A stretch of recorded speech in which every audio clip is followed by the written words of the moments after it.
Welcome to another edition of Gain and Retain 365, where our goal is to educate and motivate aspiring entrepreneurs.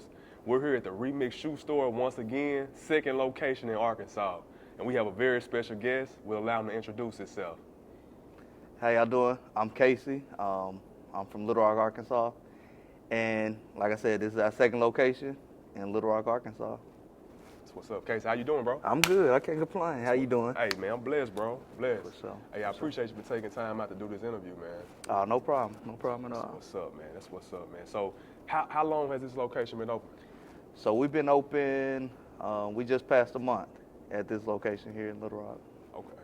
So how has the ball been moving so far? It's been moving crazy. I feel like one of the main things is that we focus on growing each day, each customer at a time. So we started off kind of what me and Lou, my partner, like to say is we started out organic. We didn't do too much over the top marketing or anything like that. We just kind of let the people come to us and get a feel of it. Okay. The people took the social media well and they started to grow that, and we see our business growing each day. Okay. And to piggyback off what you just said, man, you mentioned your partner Lou, right? So y'all remember the first episode with the Remix Shoe Store? We was at the North Little Rock location, and my man told us the second location was coming. I want y'all to know he a man of his word. We in it right now, man. It's amazing, man. The atmosphere is amazing. I mean, the culture, you feel it when you walk through the door, man. It's a whole vibe. So, bro, I want you to really just give us some details, man, about how was the process of starting to where you at right now? What all does it take to get a location in the mall? A lot of people want to know. Okay, for sure. So we started off pretty much with it started off as an idea. Okay. Literally, our partners, Charles and Jay and Lucian, they're originally from Louisville. Okay. So it kind of started off with them having an idea. They put the idea in motion. It went from being in the flea market to growing into shopping malls. So it went from shopping malls to what you see now, where we just opened up a location in Clarksville, Tennessee. So it kind of started from an idea, started from a flea market, then it transitioned to shopping malls. Okay. And then kind of my connection with Lou and his connection with Charles and Jay, the original founders, is kind of how we got to where we at now in the Little Rock location. Okay. And I know off camera, man, Lou had mentioned that just opened up another location in Clarksville, Tennessee, right? Yep. And that's number 6?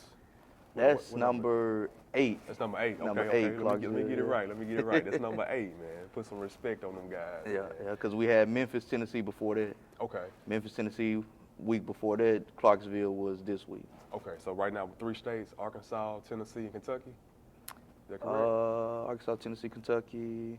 Yep, that's right. Okay, for sure. That's what's up, bro. Man, so let me talk to you about the gaining process or the building the clientele process as far as being in this industry, man. Yeah. How do you guys attract customers, man, to get them to come buy shoes from the Remix brand? So one of the things that we kind of start off is we want to treat people the right way. So we treat people the right way from when they come in the door. We try to greet them and talk to them and build that customer, each customer at a time.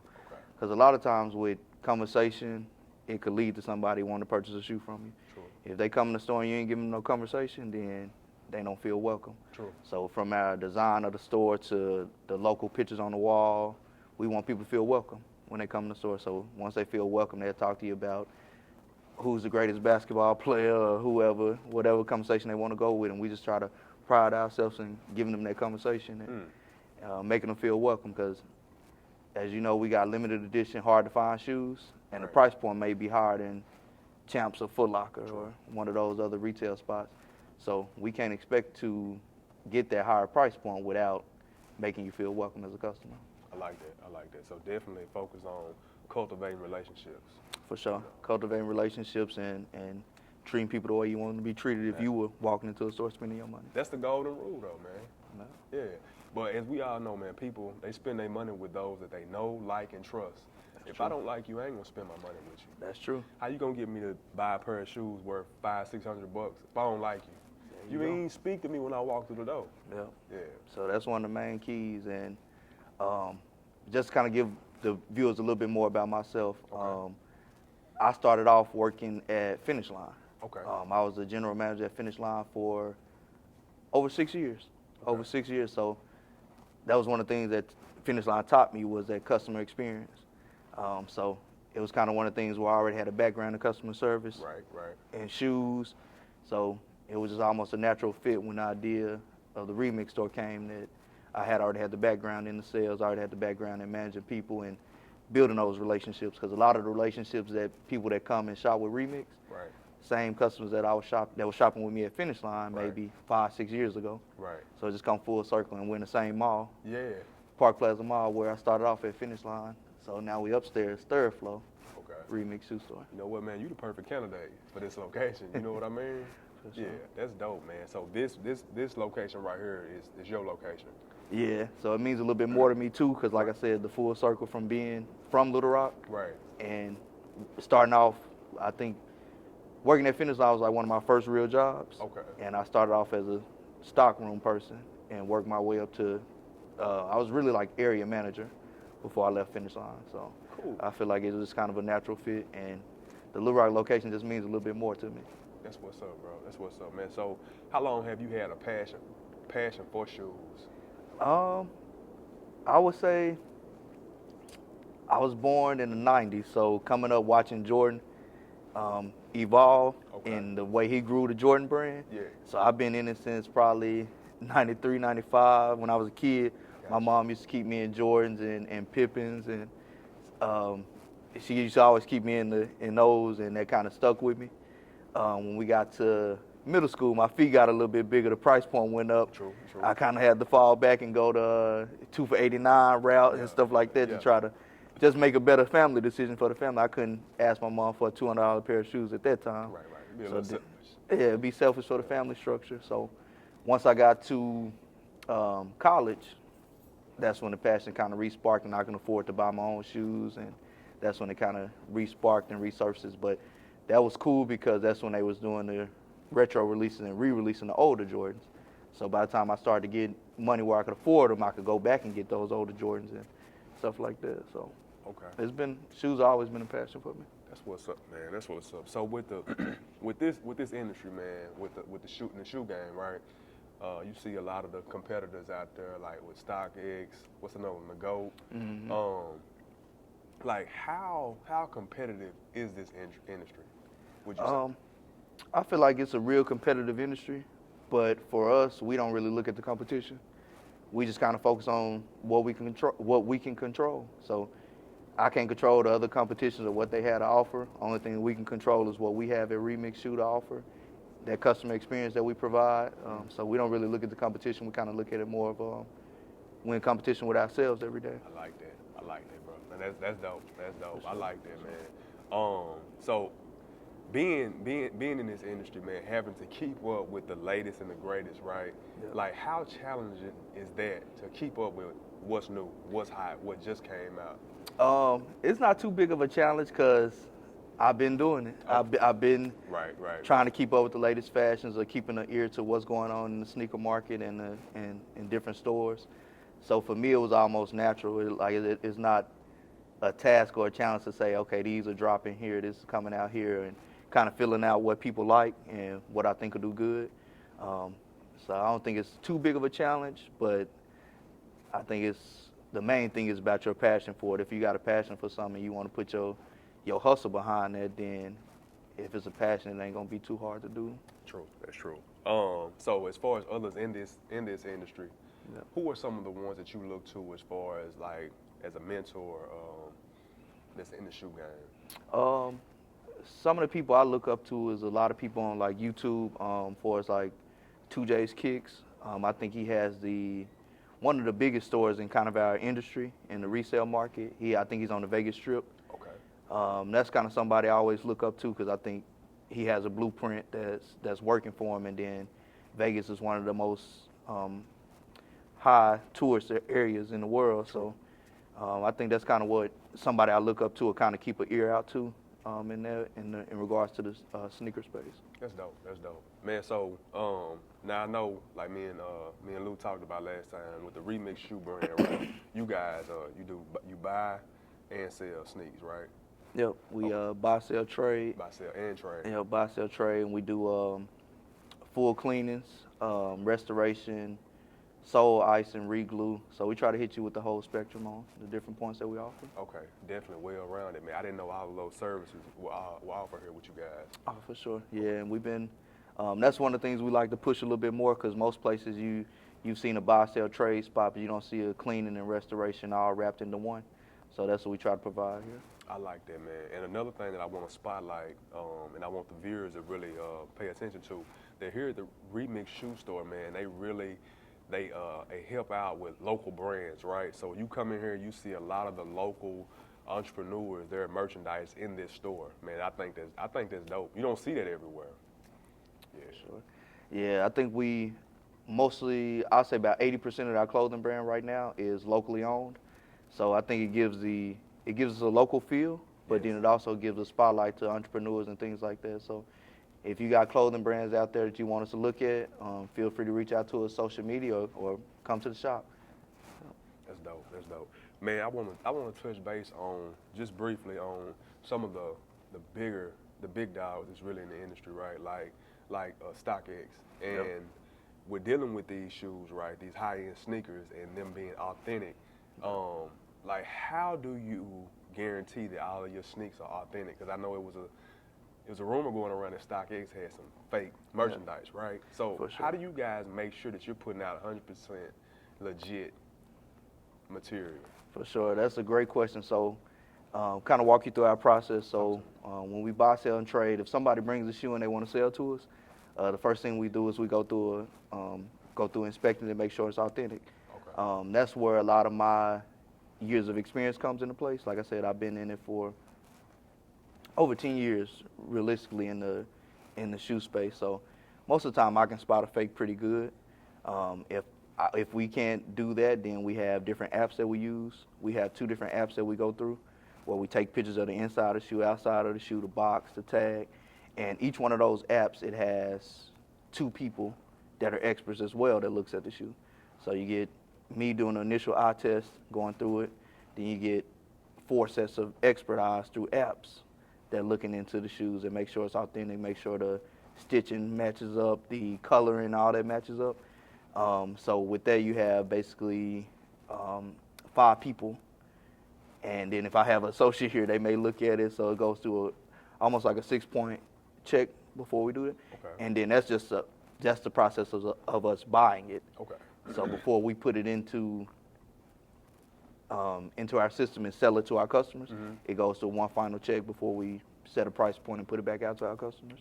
Wow. So it goes through those checklists before you see something on our wall, Right. it's went through that checklist. Okay, so going through that process, man, it seems detailed, right? So you can almost 100% guarantee that everything on your shelf is authentic, right? Yeah, because we don't rush through that process at all. That's something we take very seriously. Right. Because that's what we want to provide is 100% authentic shoes. So if we're gonna stand on that, we're gonna take the time to make sure we checking everything and providing the customers what we say we provide them with. As you should. I mean, your reputation is on the line. For sure. And Every that's- day. And that's Every day. everything, man. That's everything. So I know you have a background in customer service, right? And you know how important it is to treat people right. What are some of the methods that you use to retain customers? You know, get them to keep them coming back, because you know we all know you're gonna need more than one pair of sneakers in a lifetime. For sure. So one of the things we like to capitalize on is selling that customer experience. If a customer likes you and they feel comfortable with you, then they'll come back and spend money with you. And then a lot of things we're working on right now is like our customer rewards program. I don't even think we told anybody about that, but we got a customer rewards program coming where the people that's been spending money with us, we're gonna have some different things where they'll have access to like exclusive products. They'll be able to get exclusive discounts on like deep clean and restoration and things like that. Okay. Just kind of something to reward our repeat customers. Okay. And then we also got some exclusive custom drops for our select customers that's been shopping with us, kind of like as a treat to them. Okay. Where they'll have access to exclusive shoe that commemorates Remix Shoe and kind of what we're doing there with the opening in Little Rock. Hey, and you heard it here first, man. Hey, you got a rewards program coming with the Remix Shoe Store. Spoiler alert. And I like that, man, because if you have individuals spending money with you, right, and they're consistently spending money with you, I mean, only right for you to give them some type of incentive. You know what I mean? To motivate them to keep coming back. Everybody want to feel appreciated. That's true. And then that's one of the things we do. When we get our repeat customers in, we try to post them on our social media page and make them feel a part of the team, because I feel like we not nothing without our customers. Man, you're not, man. I mean, customers are what drive it. It's an interdependent relationship, bro. Like, I need sneakers and you need me to buy them. You know what I mean? Yeah. It's simple, man. Yeah. So we never try to get too big time where we forget that customers is what's driving us, what's keeping the lights on every day is the customer. So we never try to lose sight of that. Okay. We want to focus on getting the customers and the people that come in and shop with us. It's only right that we get them some type of rewards as well. Dope. I'm curious, man. What are some of your dreams, goals, and aspirations moving forward? Okay, for sure. So what I look to become is that I want to make sure this store is around for a while. Because I said the Little Rock store means a lot to me. So I want to focus in and lock in and make sure that this store is around for the customers for years to come. Okay. Personal goals, I'm actually taking online courses right now to finish up my coaching degree. Okay. So I will plan on coaching high school football or something along those lines down the road. Dope. That's always been a passion to me. I played sports coming up. Okay. So business goal, I want to make sure we get this store around. Personal goals, I want to finish up that coaching degree. And then one of my next steps is to have another remix in another city somewhere. So we want to get another remix shoe store in another city. I don't know where yet, but that's my next goal. And then I want to be kind of like just the buyer for like the region. So instead of having, only being limited to what comes in or what we get in shipment, I want to be more hands-on in the buying process for maybe what comes into Little Rock, North Little Rock, Memphis, or maybe a select area like that, just to kind of relieve some of that stress off of the stores to where, hey, I know that Casey's out there buying for us and he's going to get us good quality product. I got you. Man, so and how difficult is that, man, from that aspect on buying the shoes, like making sure that you have merchandise on the shelves? That's probably the biggest challenge every day, but connections, finding where the shoes at, who got them, connections with, the brands, whether it be Nike, Adidas, whatever, just making those connections. And once they see you actually got a store and they can feel the store, they see the social media presence, it's a lot easier to make those connections at that point because they're like, okay, we see what y'all got going. Right. It's a blueprint that y'all following, and a lot of times they want to be a part of it, so it's easy to make those connections and get people that want to, provide you with product, and then our customers as well, because since we do the buy, sell, trade, a lot of times our customers may have some old stuff sitting in their closet that they never wore, they only wore once or twice, and we want to be that destination where if you're not wearing it, it's sitting in your closet collecting dust. Bring it in, we'll give you some type of cash out or some type of store credit for that shoe. So it all go back to reputation again. Yep. You know what I mean? Yeah, keeping a good reputation and standing on that, and so that'll encourage people to want to do business with you. For sure. For sure. Yeah, that's one of the things we've seen is that a lot of our repeat customers, people that come in and buy shoes, they got a lot of shoes at the house. So they be like, I'm not wearing these. Could I trade these out, or could I bring these in and see if y'all interested in these? So that's, in this field, customer relationship is probably key to everything. I believe it. Man, so to anyone listening, what advice would you give any aspiring entrepreneur who's looking to get started, regardless of what industry they're interested in? What would you tell them? I would tell them the hardest part is getting started. Don't be in your own way. One of the things that I had to overcome was that fear of getting started. I wanted everything to be perfect and would nitpick on everything. I can't do it unless this happens. I can't do it unless this happens. I can't do it unless I got this amount of money. The hardest part is getting started. Don't let yourself get in your way. So get over that hill, put that fear behind, and go ahead and get started on whatever you choose to pursue. Go ahead and get started and take it a day at a time. Yeah, I like that, bro. Especially what you said about waiting for everything to be perfect. Yeah. Because if you're waiting for everything to be perfect, you'll never get started. It ain't going to happen. That's why I had to realize that it ain't going to never be 100% perfect. You ain't going to never have 100% of the right amount of money that you need, everything like that. So just go ahead and control what you can control and go ahead and get started on that journey. That's dope, bro. Man, anything else that you would like to share with the audience, man, before we sign off? Well, I mean, I just want to say thank you to all of our customers that came and shopped with us at Remix Store. All of the customers that's going to come shop with us at Remix Store. I mean, like I said, customers is the key, and we nothing without our customers. So come check us out, Remix Shoe Store, Park Plaza Mall, 3rd floor. Tap in. What's the social media information? Remix Shoe _ Little Rock is our Instagram page. Remix Shoe Little Rock Facebook page. And we post content on there almost every day. I know Instagram is every day. Facebook is almost every day. And also Remix Shoe North Little Rock. We're all the same. We're brands, so we can catch you on both sides of the water, Little Rock and North Little Rock. We also got a location in Memphis, Louisville, Kentucky, Clarksville, Tennessee. So if you're in any of those areas, you can catch a Remix Shoe Store. But in the Central Arkansas area, Little Rock, North Little Rock. That's what's up. Hey, bro, we appreciate you, man. Hey, no problem, man. Hey. I appreciate you. Yes, sir. Wish you well on everything, man. Hey, appreciate it. 365 new sleep. Wake up. 365 new sleep. Wake up. 365.